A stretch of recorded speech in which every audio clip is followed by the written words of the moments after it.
사도 바울 선생이 결국은 로마로 압송되어서 죄수의 신분으로 로마로 들어갔습니다.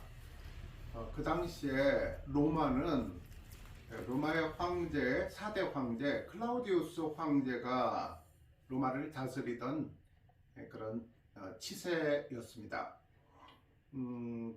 클라우디우스 황제는 성경에 글라우디오라고 그렇게 이제 나와 있습니다. 자, 그런데 그 앞에 그 로마 황제, 4대 황제 클라우디우스 황제 앞전 전임 황제가 누구였냐면은 그 악명 높은 폭군 네로가 아니고 네로의 버금가는 폭군 칼리굴라였습니다. 칼리굴라 때 굉장히 그 폭정을 일삼고, 그리고 또 그 주색 잡기에 도취돼 가지고 허구한 날 궁전에서 그렇게 음란 행위를 즐기고, 그리고 아주 태폐적인 그러한 일들을, 그것도 신하들과 같이 이렇게 단체로 막 이렇게 그 음란 파티를 일삼도, 어떤 그런 그 국민들, 그러니까 백성들의 어려움은 전혀 그 관심도 없는 그런 사람이었습니다. 자, 그러다가 결국은 부하에게 암살을 당하고 비참한 최후를 맞이하고 끝이 납니다. 자, 그 후임으로 이제 결국은 이제 클라우디우스 황제가 이제 부임을 하게 되는데, 클라우디우스 황제는 이 전임 황제 칼리굴라와 아주 대조적인 그러한 면을 보입니다. 그러니까 굉장히 지적이고 사색적이고 온화하고, 그리고 또 굉장히 이제 사려가 깊고 상대를 그렇게 존중해주는 그러한 그 성품을 가진, 그러니까 후세의 사람들이, 역사학자들이 로마 시대 때의 성군을 꼽을 때 클라우디우스 황제를 주저하지 않고 꼭 이제 그 성군의 반열에 그렇게 오르게 할 정도로 굉장히 이제 그 선정을 펼칩니다. 그러한 때에 지금 사도 바울이 로마로 압송된 것입니다. 자, 그런데 예루살렘에서 그 예루살렘 유대인들과 계속 이제 법정 공방을 이렇게 이어나가지 않았습니까? 끈질기게. 자, 그런데 결국은 로마 총독부에 가서 로마 법정에서 이 사형 선고라든가 이런 그 아주 그 극형에 처하는 그러한 이 선고는 그 예루살렘 공의회에서 이제 할 수 있는 권한이 있는 것이 아니고, 아시다시피 로마 법정에서만 이제 그런 그 선고를, 사형 선고라든가 극형에 처하는 그러한 선고는 로마 법정에서만 이제 내릴 수 있기 때문에 이제 계속 벨릭스 때부터 베스도 총독의 재임 기간 동안에도 그 예루살렘 유대인들이 사도 바울을 어떻게든 처단을 하려고 계속 가서 이제 그 법정으로 보내서 사형 선고를 해달라고 요청을 합니다. 요청 정도가 아니라 어떨 때는 은근한 협박을 가할 때도 있었습니다. 정치적인 압력을 은근히 가할 때가 있었다는 것입니다. 자, 그럼에도 불구하고 로마법상으로는 로마 시민권자이기도 한 그 사도 바울의 신분상 이 정확한 그런 그 어떤 혐의도 없는데 마음대로 그렇게 그 처형을 할 수가 없었습니다. 만에 하나 아무리 총독이라고 할지라도 그 로마 시민권자인 사도 바울을 그렇게 함부로 처형을 했다가는 이제 정치 생활이 거기서 이제 막을 내릴 수도 있기 때문에 함부로 할 수가 없었습니다. 자, 그래서 결국은 사도 바울이 아무리 생각을 해도, 그러니까 저 유대인들은 최종 목표가 자기를 이제 처형을 하는 것이라는 것을 이제 알고 있었기 때문에, 아무리 이렇게 그 공방을 오랜 시간 동안 주고받는다고 할지라도 결론은 끝이 나지 않는다는 것을 알고 있었습니다. 그리고 또 그들의 오직 최종 목표는 사도 바울을 처형하는 것. 그래서 결국은 사도 바울은 베스도 총독 앞에서 내가 가이사에게 가서 다시 재판을 받고 싶습니다 라고, 가이사 앞에 가서 변론을 하고 싶습니다 라고 그렇게 요청한 것입니다. 그래서 그 당시에 로마 가이사 황제가 누구냐? 아까 말씀드렸듯이 4대 황제 클라우디우스 황제였습니다.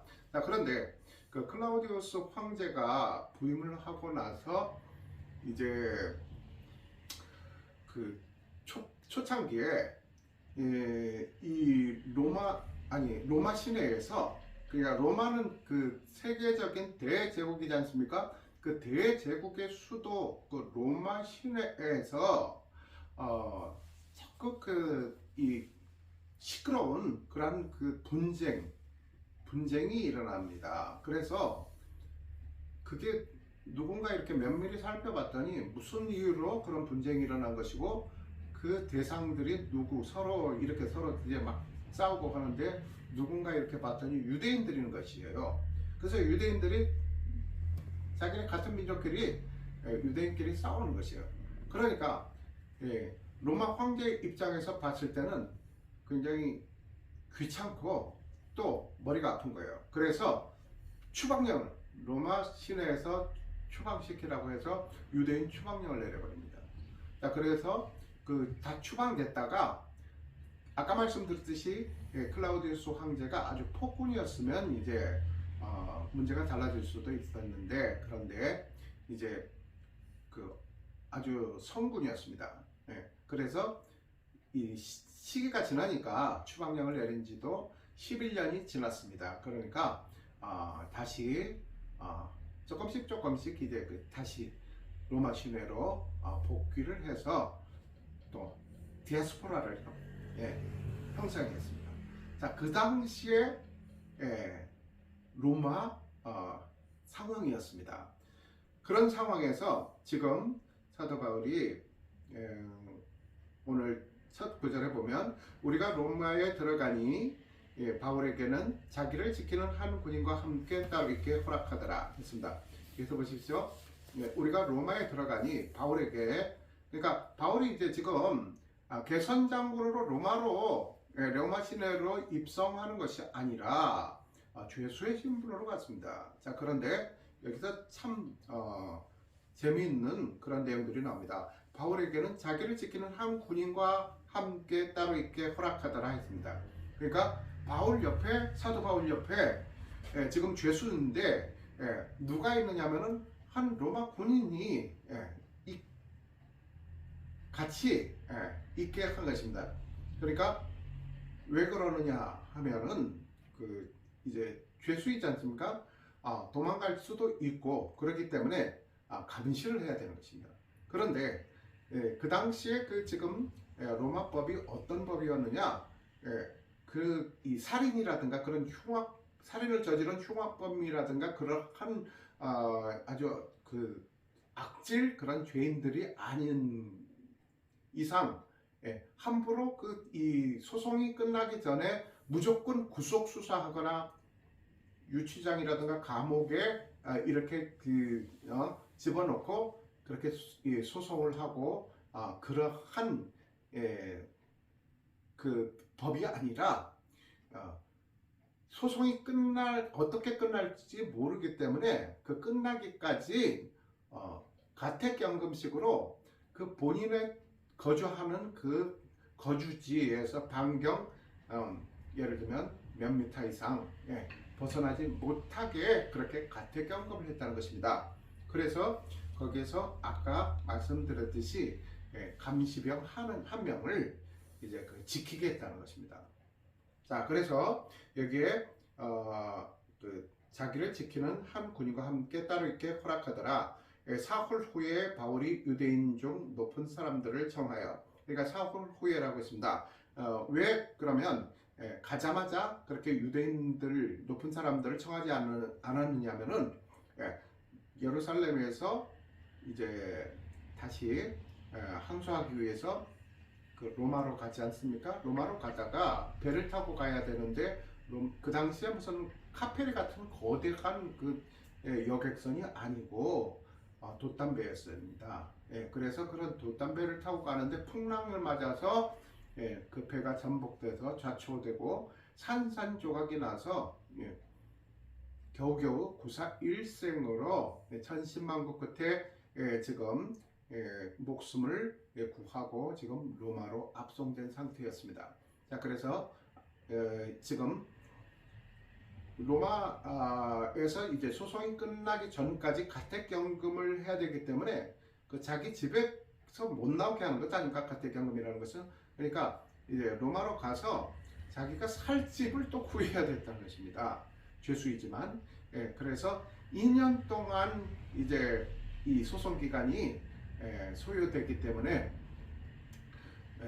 지금 가택을 정해서 그 가택 내에서 가택연금 된 그런 상황이었다는 것입니다. 자, 그래서 지금 사흘 후에 바울이 유대인 중 높은 사람들을 청하여 그들이 모인 후에 이르되 여러분 형제들아 했습니다. 그러니까 그 사흘 후에 이제 바울이 이제 모든 걸 수습하고 좀 정신 좀 차리고 유대인 중 높은 사람들을 청하였습니다. 왜 그러느냐? 아까 말씀드렸듯이 가택연금된 상태이기 때문에 밖으로 나갈 수가 없습니다. 마음대로. 그런데 이제 로마에서 어떤 것을 허용해 줬느냐면은 밖으로 못 나가는 대신 그렇게 연금된 상태에서 사람들이 면회오는 것은 얼마든지 허용을 해줬다는 것입니다. 그러니까 그렇게 이 유대인 중 높은 사람들을 초청했다는 것입니다. 초청하여 그들이 모인 후에 이르되 여러분 형제들아 라고 그렇게 오늘 띄우고 있습니다. 자, 그래서 여러분 형제들아, 유대인들은 지금 여기에 모인 유대인들은 예루살렘의 유대인들이라든가 본토 유대 지방의 유대인들이라든가 아니면 그 에베소에서 이렇게 그 시끄럽게 그 사도 바울을 끝까지 쫓아다니면서 이제 모함하고 죽이려고 했던 그런 그 유대교주의, 정통 유대교주의에 사로잡힌 유대인들이라든가 아니면은 빌립보에서 만난 그 이제 유대인들이라든가 그런 유대인들하고는 차원이 달랐습니다. 그러니까 대제국에서 그래도 명색에 대제국의 그것도 세상의 중심인 로마 제국의 수도 로마 시내에서 선진 문물을 받아들여서 그러한 문화에서 이제 성장한 그런 그 유대인들 후손들이었다는 것입니다. 자, 그런데 아무래도 그러다 보니까 이 정통 유대교주의에 사로잡힌 그런 사람들보다는 이 사람들하고 대화하는 거라든가 사람을 대하는 거라든가 분석하는 것이라든가 그런 것들이 이 마인드가 많이 오픈되어 있는 거예요. 그리고 또 이런 사고가 유연한 거예요. 그러다 보니까 이 사도 바울이 지금 만나서 얘기하고자 하니까 흔쾌히 이제 들어가서 서로 대화를 이렇게 나누기 시작하려고 지금 그런 상황이라는 것입니다. 자, 그래서 높은 사람들을 이렇게 청해놓고 뭐라고 하느냐면 형제들아 라고 부르는데, 그러니까 사도 바울은 굉장히 그 머리가 비상하면서도 굉장히 똑똑하면서도 현명한 그러한 사람입니다. 성품이, 사도 바울의 성품이 어떻습니까? 여러분들 잘 아시다시피 아주 온화하고 조용조용하고 나긋나긋한 성격이 아닙니다. 굉장히 다혈질적이고 또 불같고 욱하는 성격이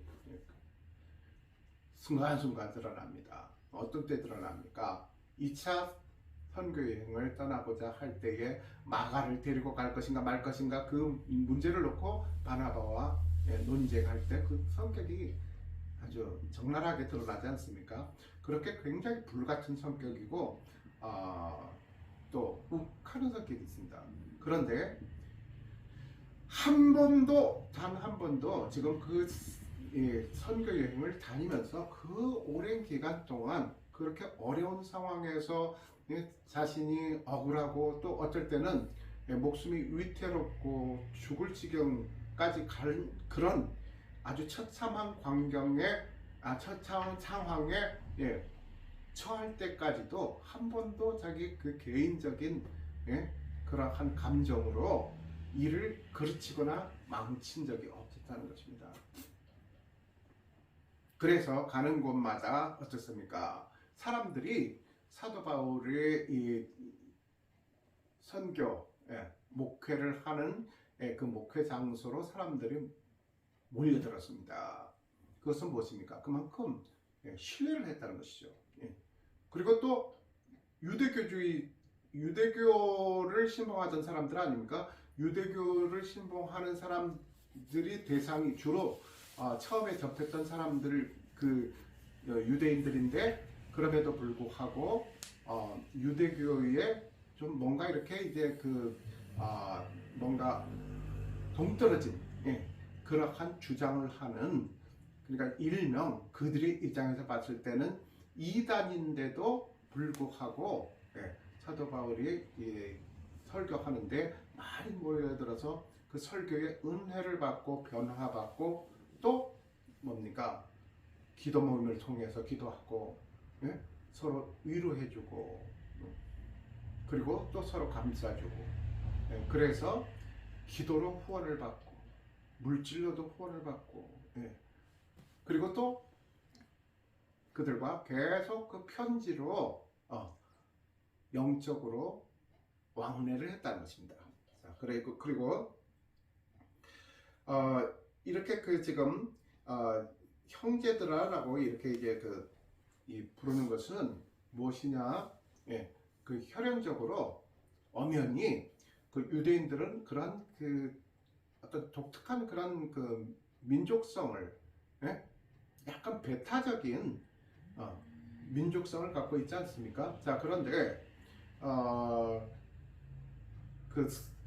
그러한 민족적인 혈연적인 그러한 공통점으로 서로의 마음을 이렇게 오픈시키면서 들어갈 수 있도록 이렇게 접근을 하고 있다는 것입니다. 그래서 당신들이나 나나 같은 피를 나눈 유대인 아니냐라는 식으로 지금 그렇게 그리고 또 영적으로는 어떻습니까? 하나님 앞에서 아무리 유대교주의자들이라고 할지라도 그들이 변화받을 수도 있는 것이고 하나님 예수님 앞으로 그리스도 앞으로 다시 돌아올 수도 있는 것이고 그렇기 때문에 형제들아라고 그렇게 이제 호칭을 하고 있는 것입니다. 자, 그래서 여기서 내가 이스라엘 백성이나 우리 조상의 관습을 배척한 일이 없는데 예루살렘에서 로마의 손에 죄수로 내준 바 되었으니 그러니까 사도 바울이 그렇게 선교 여행을 많이 다녔지만 단 한 번도 유대인들의 관습에 대해서 잘못됐다고 모순이라고 지적을 하거나 주장을 하거나 아니면 모세의 율법 자체가 잘못됐다고 그렇게 주장한 적이 없습니다. 그것을 지금 말하는 것입니다. 그래서 모세의 율법 자체가 잘못된 것입니까? 그렇다면 성경에서 그 모세의 율법은 빼버려야죠. 모세의 율법 자체가 잘못된 것이 아니라 율법주의에 사로잡혀서 그 율법 자체를 가지고서 어떻게 보면 그거를 빙자해서 자기만의 어떤 기득권을 쌓는데 이용을 하거나 수단으로 삼았던 그러한 사악한 그러한 기득권자들이 그것을 위선적인 그런 모습들에 대해서 지적을 한 것이지 그렇다고 해가지고 그 율법 자체가 잘못됐다는 것은 아니라는 것입니다. 자, 그래서 여기서 보면은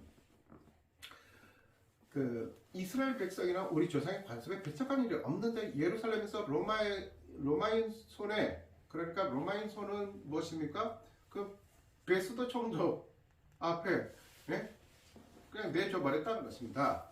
내준 바 되었으니, 그래서 로마인은 나를 신문하여 죽일 제목이 없으므로 석방하려 했으나, 그러니까 그 베스도 총독뿐만 아니라 그 전임 벨릭스 총독 때도 그렇고 아무리 조사를 했어요. 조사를 아무리 해봐도 로마법상 이 사람은 사형에 처하거나 아니면 극형에 처할 정도로 그렇게 이제 잘못한 것이 없다, 아무리 생각해도 없다는 거예요. 아무리 조사를 해봐도.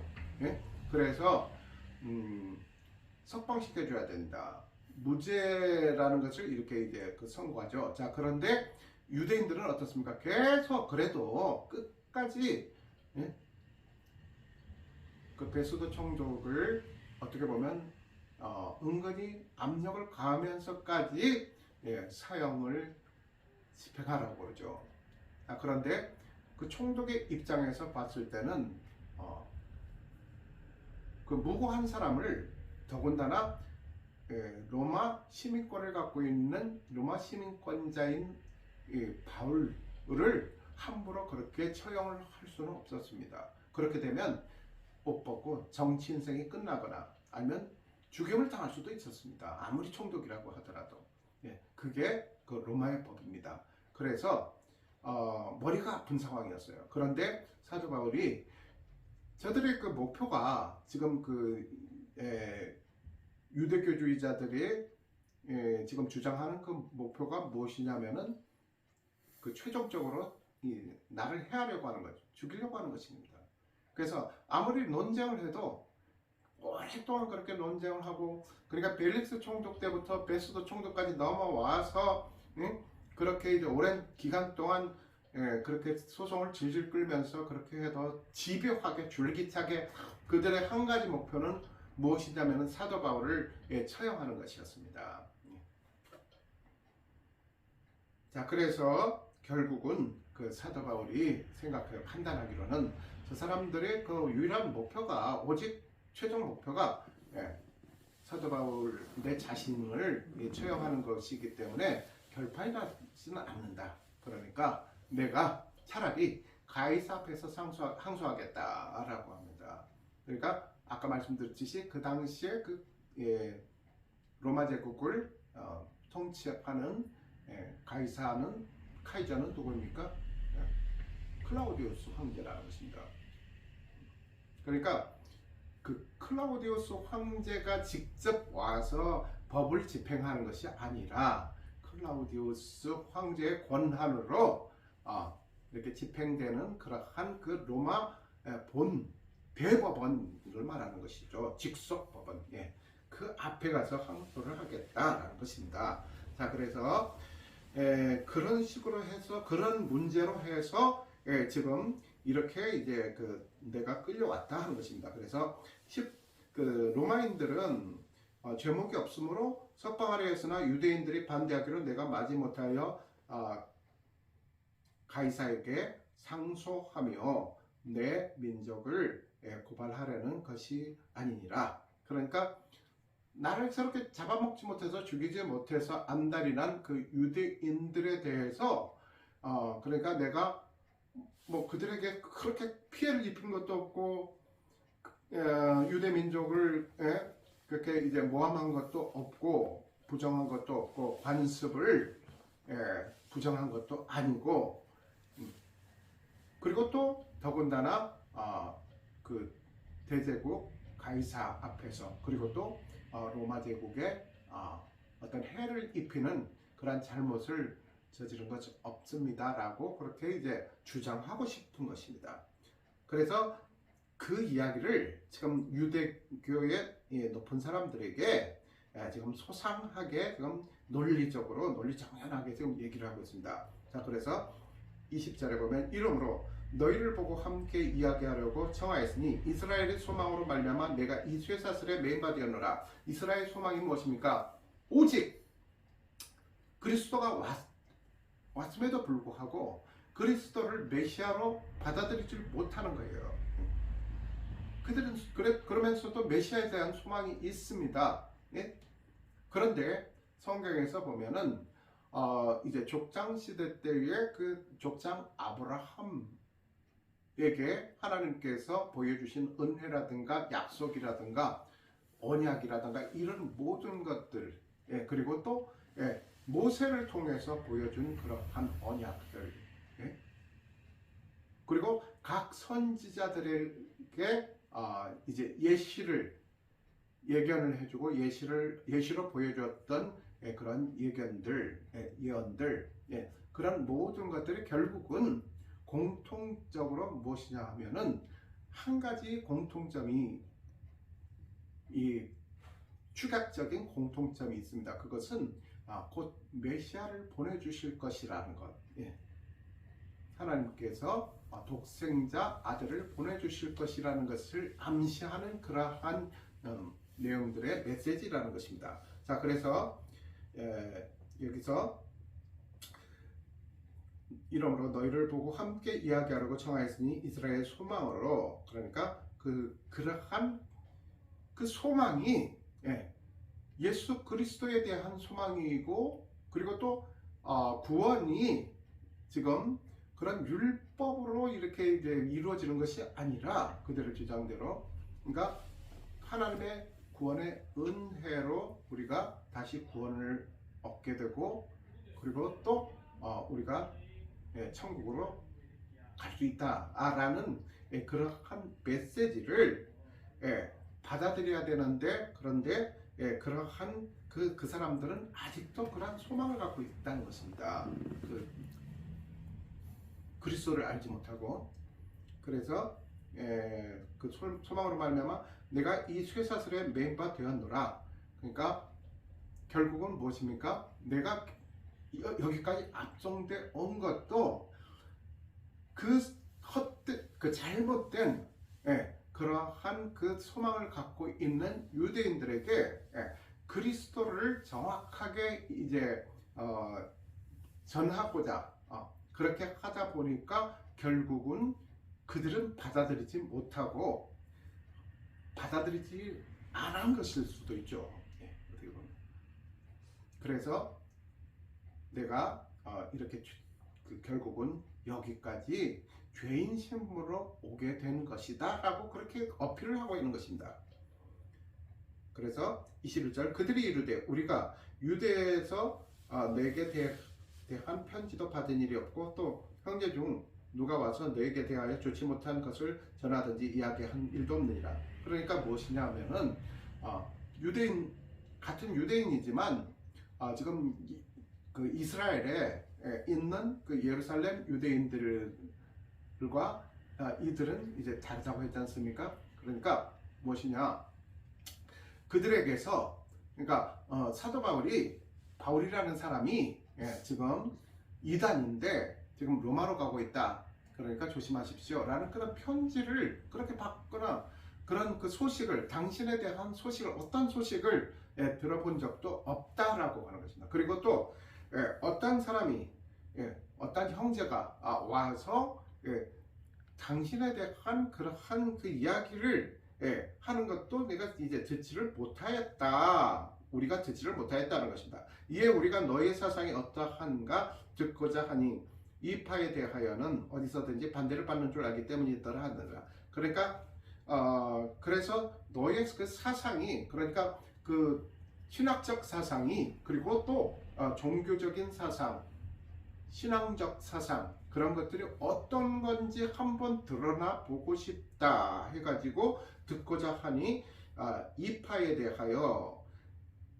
그런데 이 파에 대하여, 이 파가 어떤 파냐면은 그리스도파, 크리스찬들을 말하는 것입니다. 그러니까 이 파에 대하여는 어디서든지 반대를 받는 줄 알기 때문이라 하더라. 그러니까 가는 곳마다 이제 그리스도를 전하고 있는데, 그래서 거기에 이제 그리스도인들이 이제 생겨나기 시작하고 있는데, 그런데 결론은 또 이제 인정을 받지를 못하고 그 반대를 계속 그 반대하는 세력들 때문에 계속 이렇게 반대에 부딪힌다는 것입니다. 그러면서도 무엇입니까? 그 복음을 전했기 때문에 복음을 받아들이는 사람들은 점차 늘어났지 않습니까? 그런데 지금 이 사람들은 적어도 그 반대를 받는다는 것 정도는 알고 있는 거예요. 그리스도파가. 그래서 그들이 날짜를 정하고 그가 유숙하는 집에 많이 오니 바울이 아침부터 저녁까지 강론하여.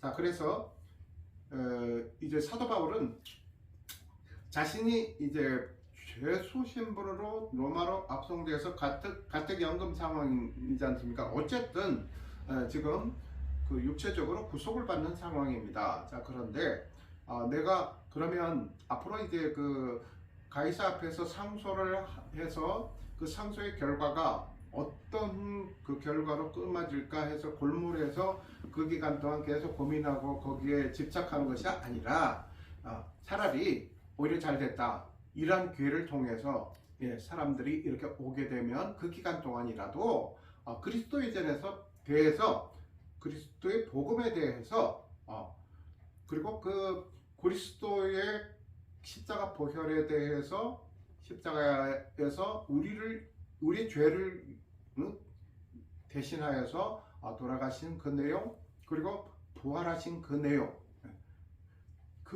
그러한 그 십자가의 보혈로 우리가 구원을 받을 수 있다는 그 내용에 대해서 최대한 그들에게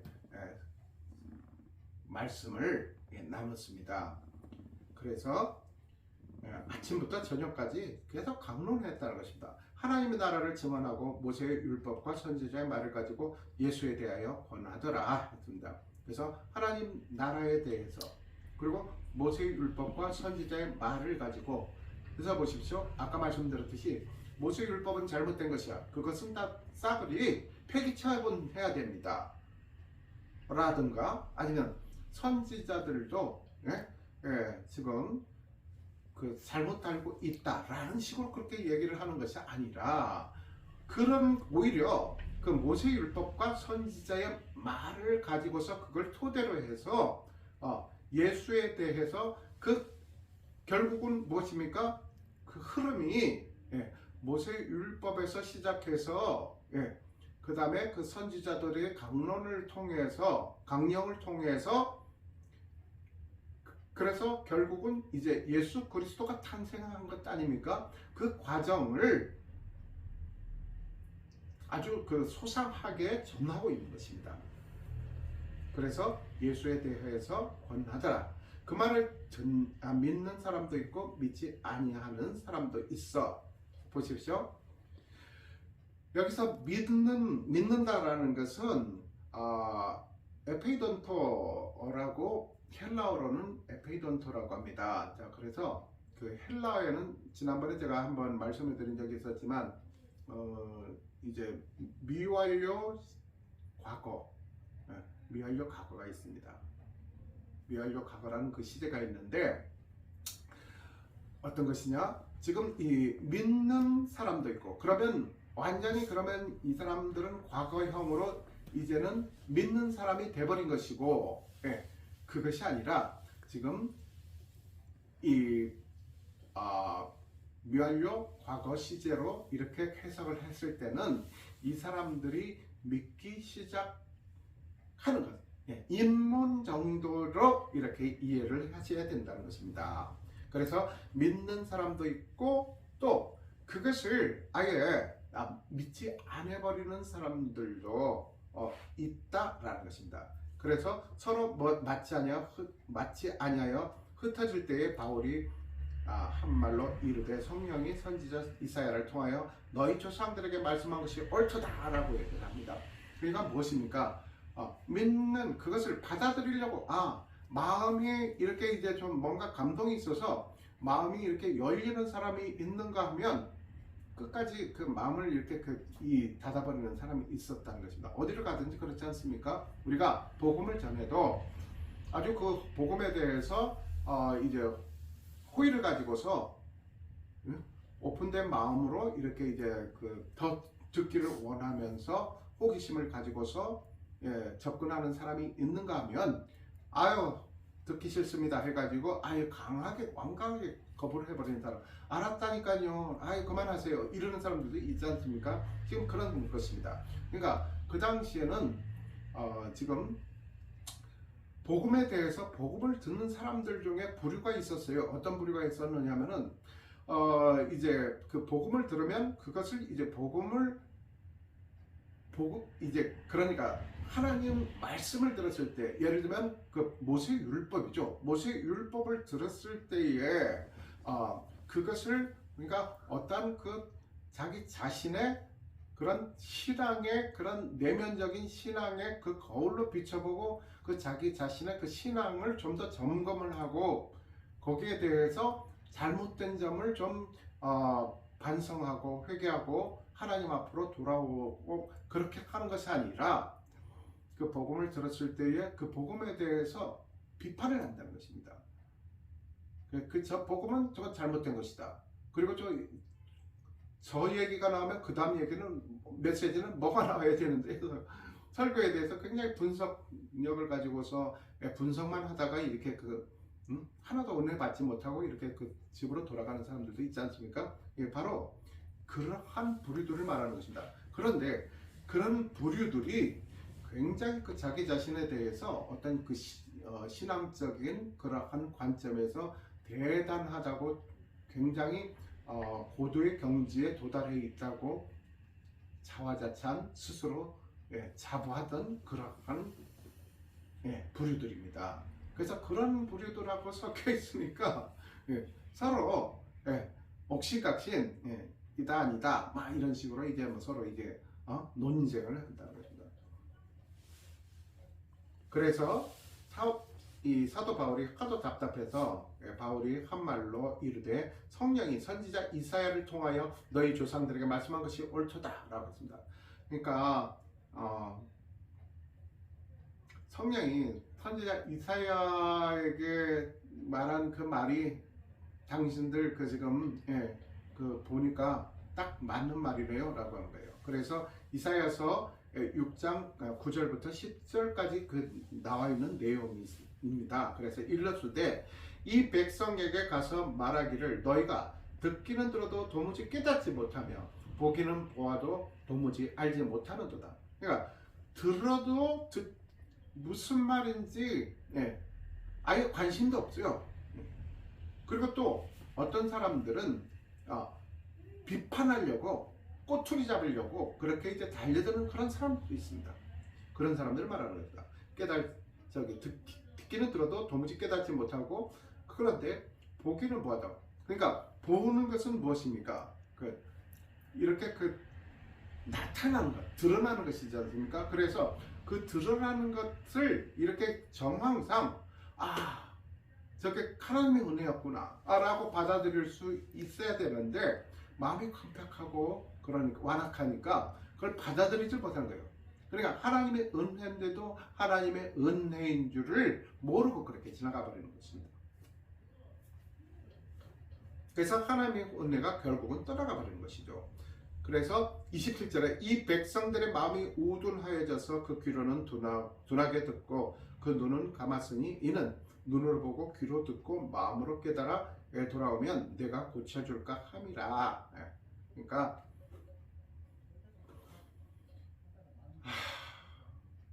귀로는 둔하게 듣고 왜 그렇습니까? 마음이 우둔하기 때문에 그렇다는 것입니다.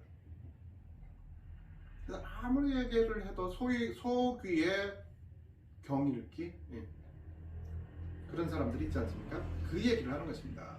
그래서 눈은 감았으니 이는 눈으로 보고 귀로 듣고 마음으로 깨달아 돌아오면 내가 고쳐줄까 합니다. 눈은 감아버렸다는 것이요.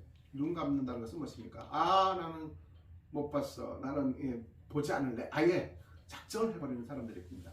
하나님의 은혜인데 저것은 하나님의 은혜가 아니야. 내가 재수가 좋아서 그렇거든요. 내가 사주팔자를 봤는데 이번에 몇 월 달에 몇 번째 주에 운수대통할 것이라는 그 사주팔자를 봤어. 네. 그래서 절대로 하나님의 은혜라고 인정을 못하는 사람들이 있습니다. 그래서 마음으로 깨달아 돌아오면 내가 고쳐줄까 합니다. 그러니까 그 사람들이 돌아올 때 그냥 하나님께서는 그냥 마음에 안 든다고 해가지고 그냥 버려버리는 것이 아니라 하나님은 끝까지 오래 참고 기다리시는 분이십니다. 그런 사람들이 돌아올 확률은 거의 없습니다. 왜 그러냐? 여기 나와 있습니다. 마음이 우둔해서 그렇답니다. 마음이 우둔하다는 것은 멍청해서 못 배워서 우둔하는 게 아니에요. 우리가 그렇지 않습니까? 정치인들 보십시오. 전부 다 거의 다 서울대 법대 나오고 막 수석하고 소시적에 전국 학력고사 전국 수석 뭐 출신들 막 그런 사람들 거기 다 몰려 있지 않습니까? 지혜롭습니까?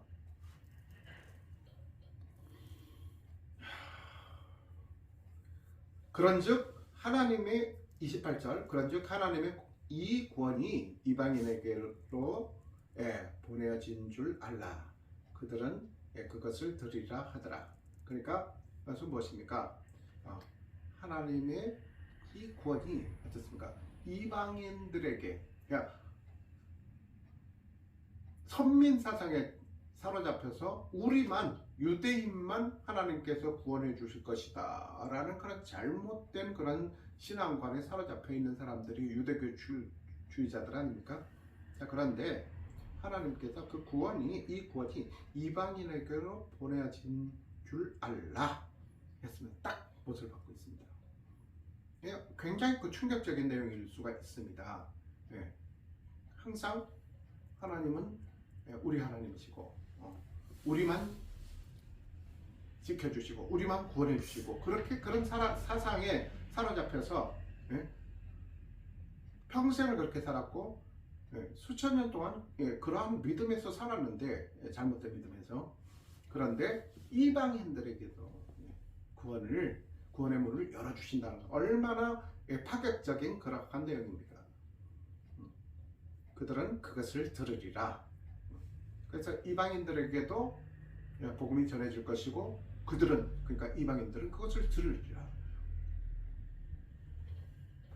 멜리데 섬에서 풍랑 만나서 좌초되었을 때 멜리데 섬에 갔을 때 거기에 토착민들 원주민들이 어떤 사람들이었습니까? 페니키아인들이었지 않습니까?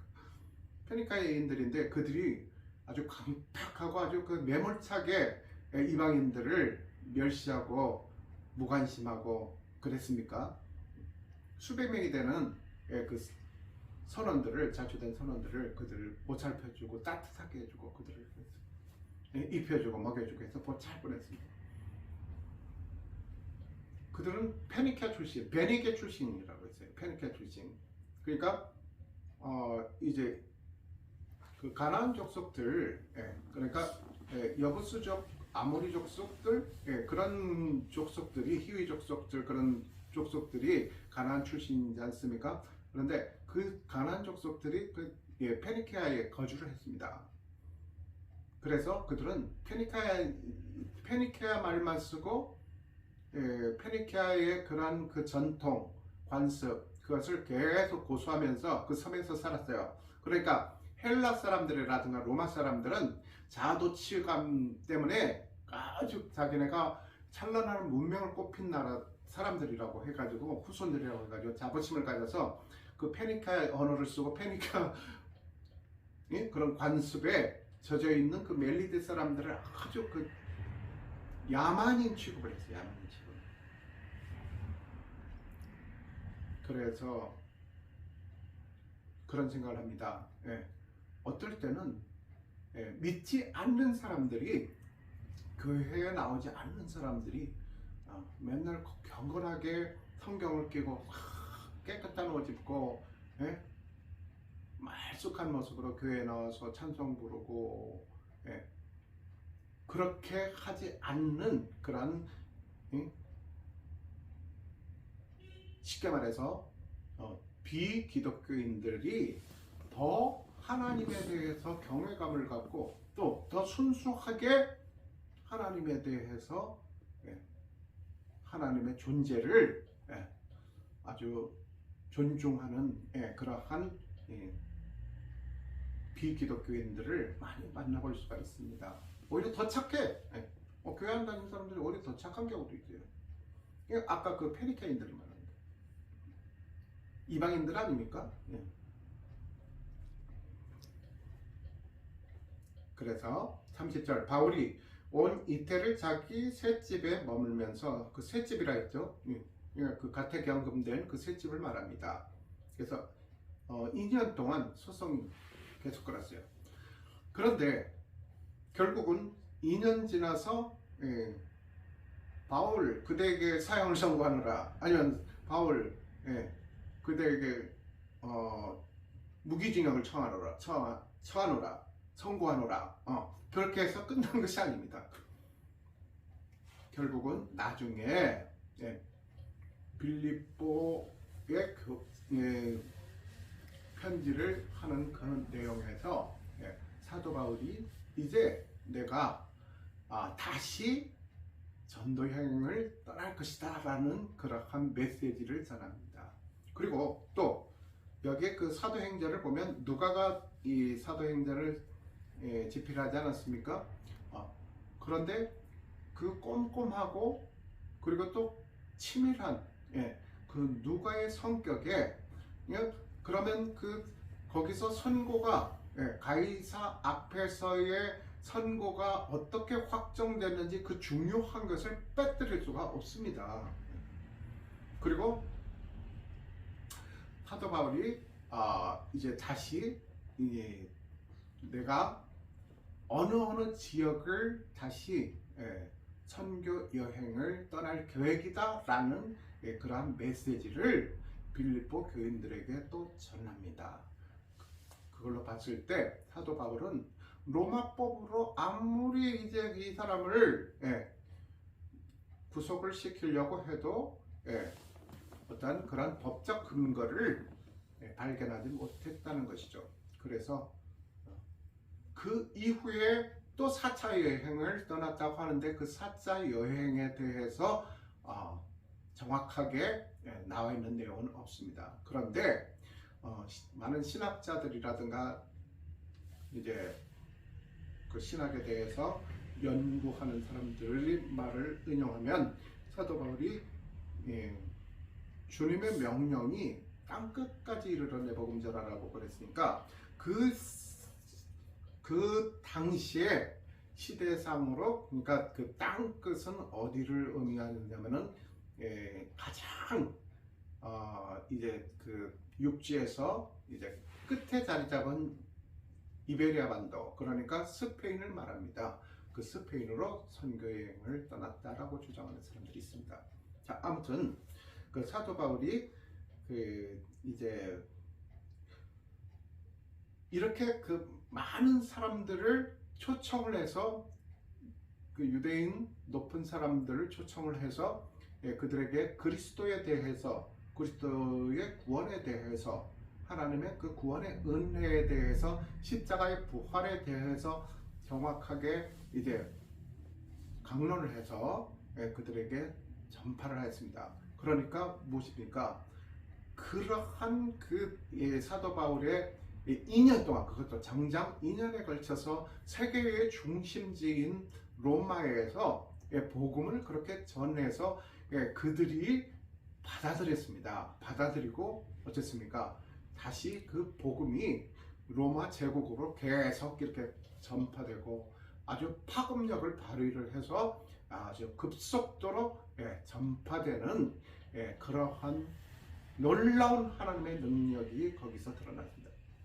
그래서 2년 동안 그렇게 초청을 해서 사람들에게 직접적인 강론만 한 것이 아니라 그 2년 동안 가택연금된 상태에서, 어쨌든 가택연금도 이제 구속된 상황이라고 했지 않습니까? 그래서 그때에 또 편지로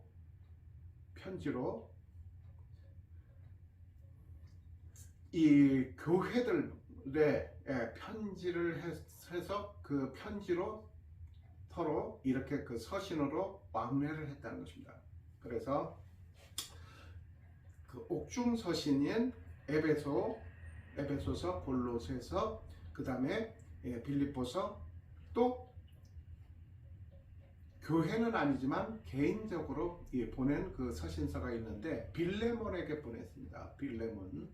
그래서 그 빌레몬서까지 사도 바울의 옥중 서신에 해당된다고 하는 것이죠. 그리고 또 사도 바울이 지금 로마에 갇혀서 이렇게 이제 고생을 하는 동안 어떤 사람들이 옆에서 이제 같이 했느냐면은 지금 이 사도행전을 집필한 그 누가와 그리고 또 마가도 결국은 나중에 사도 바울의 선교 여행에 같이 이렇게 동참을 했다고 했지 않습니까? 자, 그 다음에 에바브로디도라는 이제 사도 바울의 아주 절친이자 이제 제자가 있습니다. 그 다음에 디모데가 있습니다. 유명한. 자, 그래서 그들은 끝까지 사도 바울을 곁에서 지켜보면서 그 사도 바울에게 많은 가르침을 받고 또 신앙적인 그러한 역량을 키웠다는 것입니다. 이렇게 그 사도 바울의 그 선교 이제 그 행적에 대해서 우리가 지금까지 장장 2023년부터 시작해서 지금까지 28장까지 대단원의 그 막을 이렇게 내리게 되었습니다. 그래서 그 사도행전을 보면서 느낀 것은 무엇이냐면은 정말 아까 말씀드렸듯이 사도 바울은 그 자기 장점을 가지고서 이 선교 여행을 하는 동안 하나님의 복음을 전하는데 굉장히 그걸 발휘를 많이 했어요. 아주 굉장히 영리할 정도로 그리고 지혜롭다고 표현을 해야 될 정도로 자기 장점을 아주 잘 10분 발휘했습니다. 그리고 또 그리스도의 복음을 전할 때만큼은 그 복음을 전하는 입장에서만큼은 내 자신이 드러나는 것이 아니라 나는 죽고 항상 그리스도만 내세우고 그리스도가 항상 내 앞에 있었다는 것입니다. 나는 항상 그리스도 뒤에 숨어 있었다는 거예요.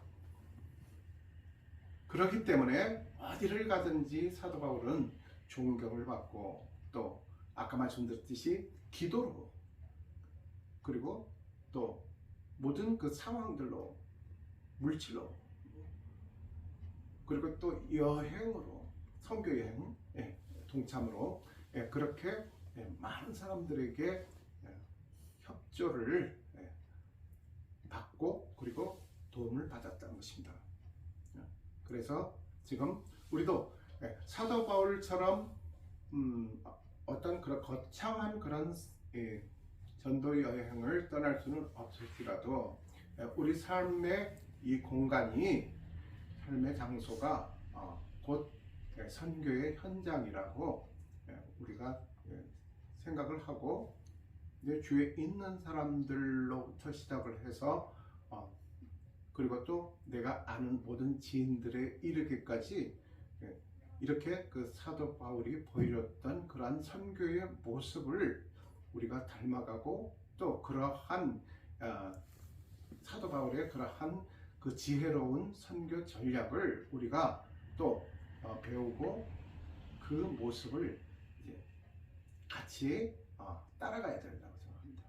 그렇게 할 때에 정말로 그 사도 바울이라는 존재를 주님께서 존귀하게 여기고 아주 높여주셨던 것처럼 우리 삶이 주님의 은혜 가운데 존귀하게 높임을 받고 쓰임을 받는 그런 귀한 저와 여러분의 삶이 되기를 주님의 이름으로 축복합니다.